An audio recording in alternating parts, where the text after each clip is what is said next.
Question whether an item's on an agenda for today. If it is, I won't speak now. Actually, during this period of public comment, if you'd like to make a comment, we'd hear it. But you'll have to use the same time limit as other people. So if this is your question and you want to use it, you're certainly. Well, I'd rather speak if the item's on the agenda. Is there a citizen's petition that's on the agenda for today? I don't believe that there is. You may certainly speak on an item on the agenda, though. Well, let me speak to that. Sure. My name is Peter Guerrero.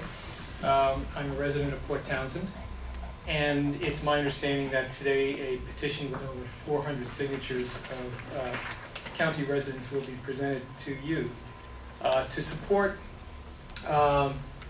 efforts by our elected officials in Washington to remove a provision from the Defense Authorization Bill. So let me give you some background on that. This past year, a case was decided by the Supreme Court in Milner versus Navy by 8-1 in favor of citizens' right to know regarding Indian Island and the Navy's explosives handling facility there. The Navy had been resisting releasing certain information under FOIA as they were legally required to do to citizens. The Supreme Court agreed with the citizens that they had the right to this information. The Navy is in the process of doing an end run around that. The way that can be done is you can insert a rider into a defense authorization bill or a defense appropriations bill to essentially nullify that decision. I urge the commissioners to go on record as supporting our senators and our congressmen to remove this provision from the Defense Authorization Bill. It's extremely important that our elected leadership in the county support citizens' right to know. This is not a pro-Navy or anti-Navy position. It has to do with the ability for Port Townsend residents to prepare adequately for emergencies, to know what risks are in their community.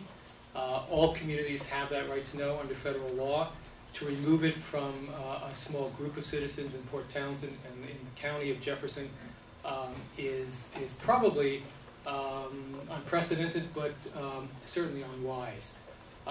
In particular, in this case, what we suspect is the Navy enlarged their explosives handling facility by 33%. This was done without very much public disclosure. The only way that there was any indication that that occurred was through the use of the Freedom of Information Act.